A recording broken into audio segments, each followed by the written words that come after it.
Welcome back to our reflection on the Sunday Gospels. Today we're reflecting on the Gospel of the 18th Sunday of Ordinary Year. The reading is from John.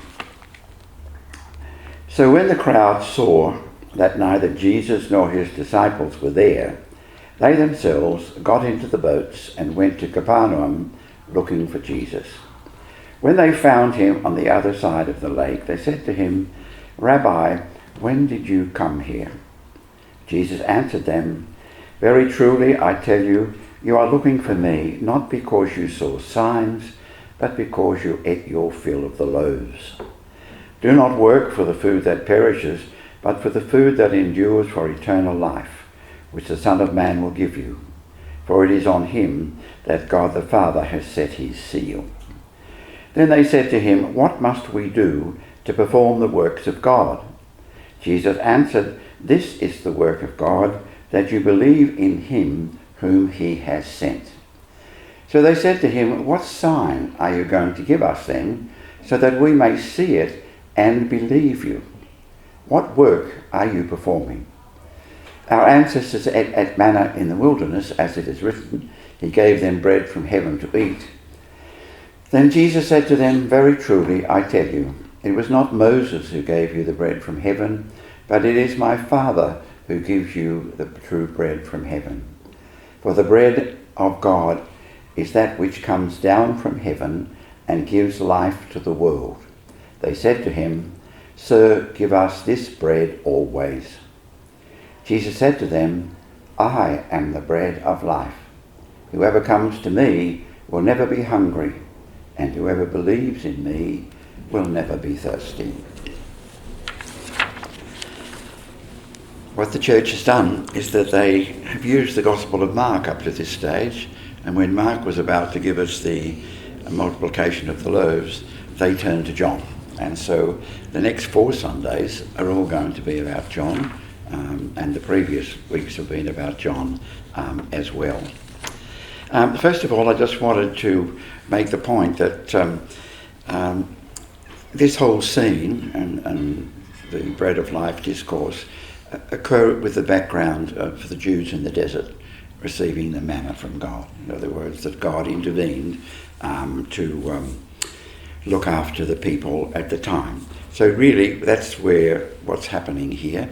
This was given on the Feast of Pentecost, and Pentecost reminds them of that. I'd like to relate it to the woman at the well. John has a literary technique where the people who are listening have a material understanding and he has a spiritual understanding.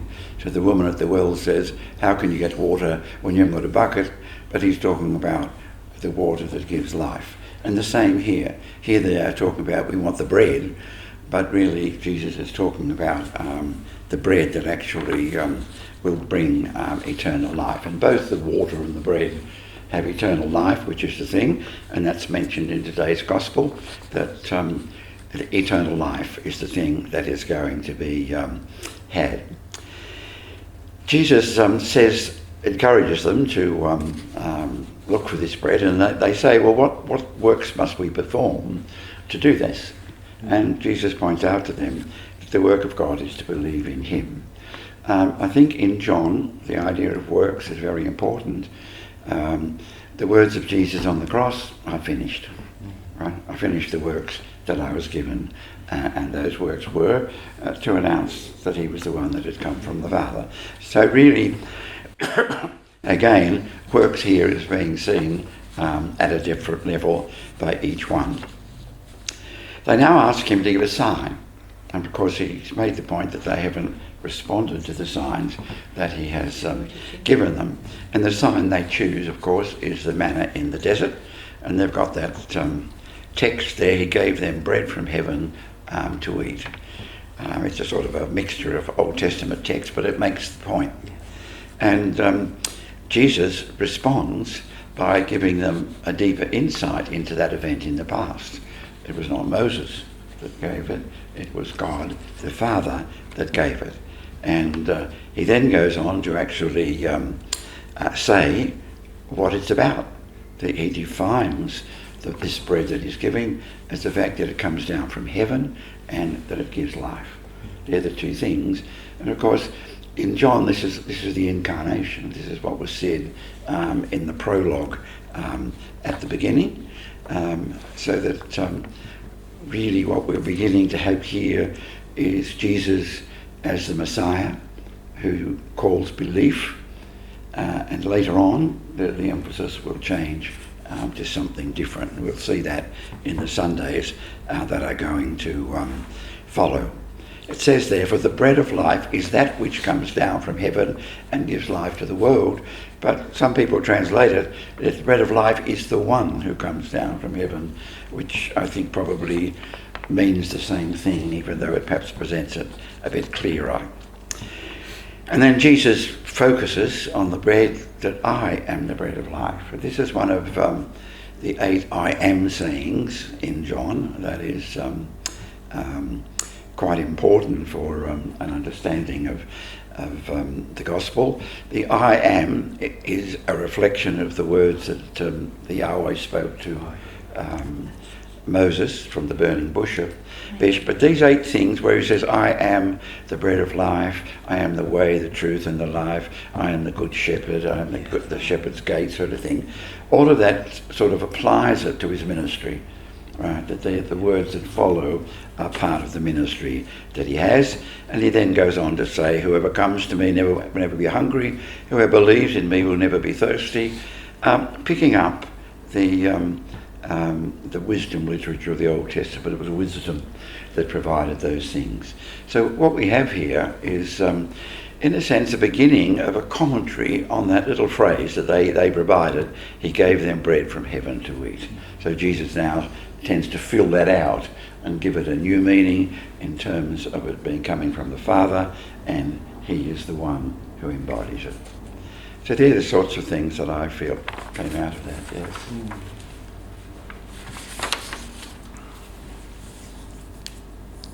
Well, it is quite extraordinary, isn't it, that I suppose what struck me is we're talking about God Almighty of the entire universe, and there is the Son talking to these people, but choosing such a tactile, very human experience of bread.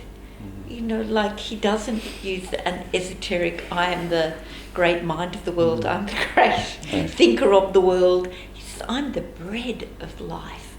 And I can't help being struck by the profound nature of how, as a human, you resonate with that. And as you say, like with the woman of the well, I'll give you bread and you'll never be hungry again, or you'll never be thirsty again, which to me goes back to that, I'm giving you life itself, the sustenance to keep you going. So I suppose it's so immense, but I'm grateful that the metaphor that he uses is such a human response to the importance of Jesus, bread. I got stuck in the earlier part of it and hadn't really got to the bread of life part. But, you know, we all want to do the right thing. And I kind of heard the crowd asking, what works in the plural have we got to do? And Jesus comes back to them with the response, but it's in the singular. It's not works, but work. And that work is believing in him. Yeah. That's what the Father wants, believing in Jesus. Now, it's not quite as simple as that, no. I guess, but it just intrigued me that from the plural, Jesus responds in the singular, and then he comes to being what that one thing is, the bread of life. Yes. And I think their statement about what are the works, it goes back to the works of the Torah. There were hundreds of talks there, things there. Yeah. It's like which is the most important commandment in the Old Testament. So I think that's a good point. And John, I can't help saying, but David always talks about in John's Gospel, it's believe is the word used. It's not have faith, it's believe. It's like that active belief. Yes. And that was, it's believing in the one that was sent again that's there. Yeah. It's a very rich document, so we ask you now to look at it. Forget what we said, look at the text itself, and just ask what might Jesus be communicating to you in the text.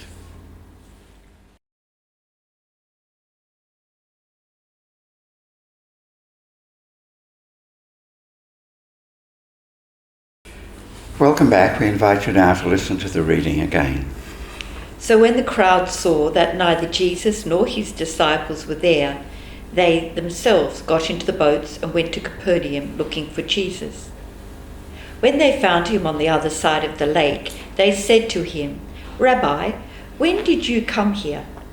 Jesus answered them, "Very truly I tell you, you are looking for me, not because you saw signs, but because you ate your fill of the loaves. Do not work for the food that perishes, but for the food that endures for eternal life, which the Son of Man will give you. For it is on him that God the Father has set his seal." Then they said to him, What must we do to perform the works of God?" And Jesus answered them, "This is the work of God, that you believe in him who he sent." So they said to him, "What sign are you going to give us then, so that we may see it and believe you? What work are you performing? Our ancestors ate the manna in the wilderness, as it is written, He gave them bread from heaven to eat." Then Jesus said to them, "Very truly I tell you, it was not Moses who gave you the bread from heaven, but it is my Father who gives you the true bread from heaven. For the bread of God is that which comes down from heaven and gives life to the world." They said to him, "Sir, give us that bread always." And Jesus said to them, "I am the bread of life. Whoever comes to me will never be hungry. Whoever believes in me will never be thirsty." Yes, I reflected on the word believe, as you pointed out earlier, Virginia. It seems to me that believe has two aspects. The fact, I believe that Jesus is the one who came from the Father, but also the heart response. There's the head response, yes, it happened, but the response of the heart as well. And I think we grow in that. It's not the intellectual response, yes, it's happened and that's the end of it.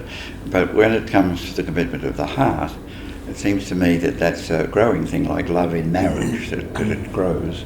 So I thought I might reflect on that and just believe in that sense and just see where I am in terms of that growth. I just like the way you responded to my kind of thing with the word and works and work, and I sit with that, and I've struggled with it because all the time I've got to keep coming back. Who is the one in whom I believe I throw my lot in with, and what does that mean in terms of the way I live and the things that I do? So, what does it mean for me to follow the one who claims to be, or says that he is, and I believe he is, the bread that has come down from heaven? And my one, I'm a maker of bread. I have a bread maker at home, and I bake bread, and I love the smell of bread, the taste of bread. I love bread. You are the bread of life. Yeah. I have a grandson who, I want the bread. Where's the bread? So I think to me it's about. It's a small thing, but how do we give thanks when we sit down around the table to eat as a family, as a community, as friends? Do we give thanks for me, that bread of life, that faith that knits us all together? It's simple but practical for someone who's a bread maker. Yeah. We invite you now to look at the text again and to try to draw something concrete that you can do. Remember, the process begins in the scriptures and it ends in your life. So look at the text from that point of view.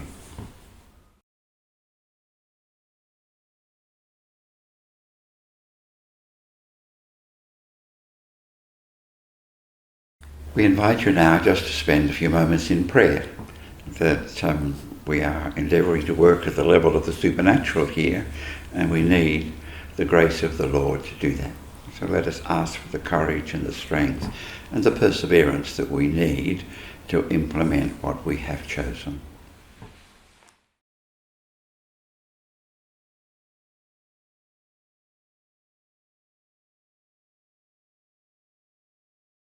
Thank you for being with us. We appreciate that you devote time in your busy life to help or to work with us in reflecting on the gospel. We wish we knew all of the things that were happening in your hearts. We don't see that, but we do believe that our efforts here are prompting people to reflect more deeply on the scriptures. We conclude now by reading the prayer from the 18th Sunday in Ordinary Time.